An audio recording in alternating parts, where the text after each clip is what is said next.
You learned to be quiet. Not because you had nothing to say, but because no one was really listening. You grew up in a world that didn't stop to check on you. And somewhere along the way, you decided that was just how life worked. If you were born between 1965 and 1980, this video is about you. The generation that nobody talks about. The ones sandwiched between the loud boomers and the celebrated millennials. The ones who were told without words to figure it out themselves. And most of you did, but at a cost that nobody ever acknowledged. Picture this. It's a weekday afternoon, sometime in the 1970s or early 80s. A child comes home from school. The door is unlocked. The house is empty. There's a note on the kitchen counter that says, "Dinner is in the fridge. Heat it up yourself." No parent waiting. No after-school program. No one asking how the day went. That child sits down, alone, turns on the television, and learns something that no classroom ever taught them. How to be okay by yourself. That child was you. Or someone exactly like you.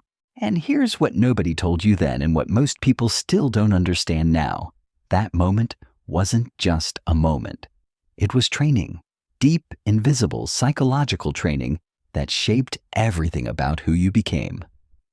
Psychologists have a name for what Generation X experienced during those years.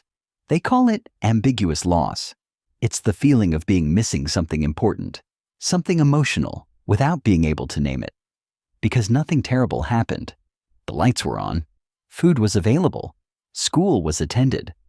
But the connection, the consistent, warm, I see you kind of connection, was often absent. And when children grow up in that kind of environment, something remarkable and painful happens inside their minds. They adapt. They become fiercely self-reliant. They stop expecting to be rescued. They learn to solve their own problems, carry their own weight, and ask for very little. On the surface, this looks like strength. And in many ways, it is. But underneath, it looks like this.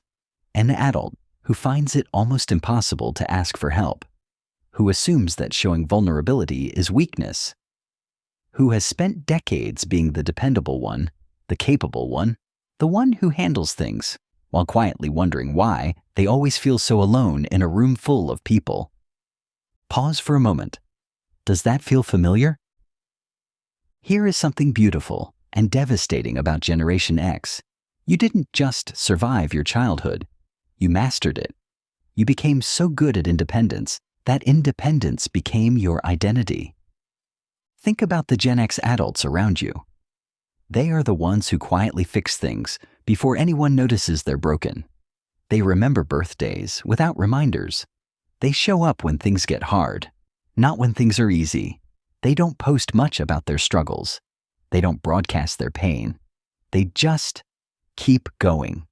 And the world looks at them and says, "They're fine. They're always fine." But here is the truth that lives behind that mask of capability. Being fine is exhausting when you've never actually been asked if you're fine. There's a pattern that many Gen Xers carry into their relationships, their careers, their friendships. It's called hypervigilance. Not the clinical kind, but a quiet, constant scanning of the room. Reading people. Anticipating needs before they're spoken. Watching for signs of conflict. Managing the emotional weather of everyone around them. This is what happens when a child learns that love is not always spoken, that safety is not always guaranteed, that the responsible thing, the safe thing, is to always be one step ahead. And so you became fluent in the language of other people's emotions while remaining a stranger to your own. You learned to suppress, to pivot, to joke when things got too serious, to disappear when things got too heavy. Not because you didn't feel deeply, but because feeling deeply and expressing it had never really been safe. Here is the moment I want you to sit with. The thing that shaped you was not cruelty. It was not abuse in most cases.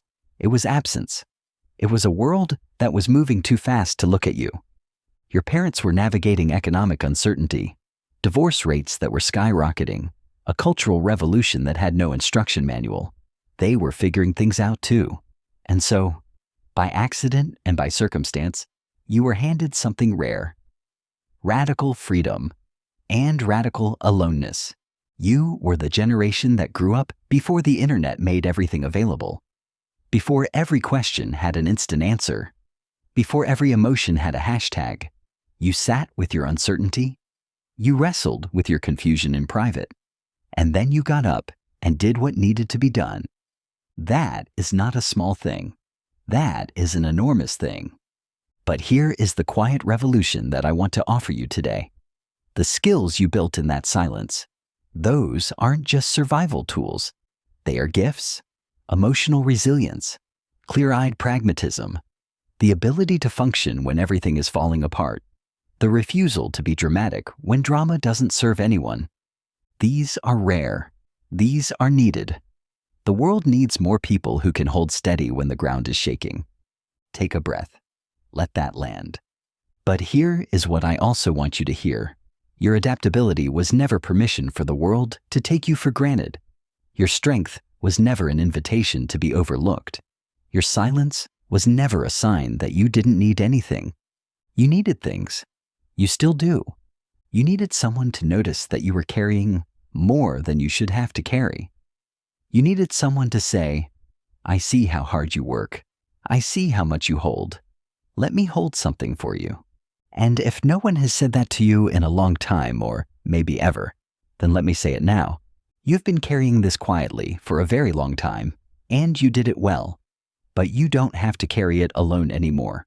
The psychology of Generation X is not a story of damage.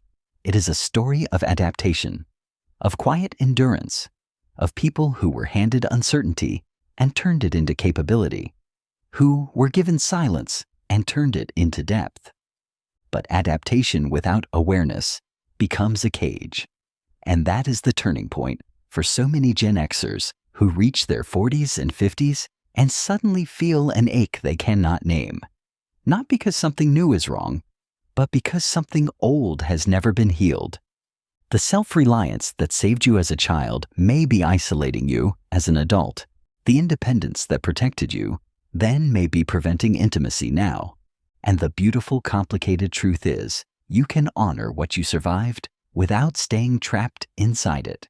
You are allowed to ask for help. You are allowed to not know. You're allowed to let someone see the parts of you that aren't okay. You are allowed to be more than capable.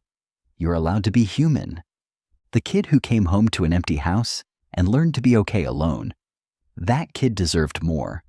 And the adult they became deserves more too. Not everything, not perfection, just presence. Just someone who asks, "How are you really?" and means it.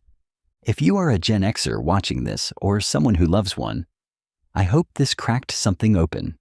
Something small, something true. Because sometimes the most powerful thing isn't being understood by the world. It's finally understanding yourself. If this video reached something inside you, please share it.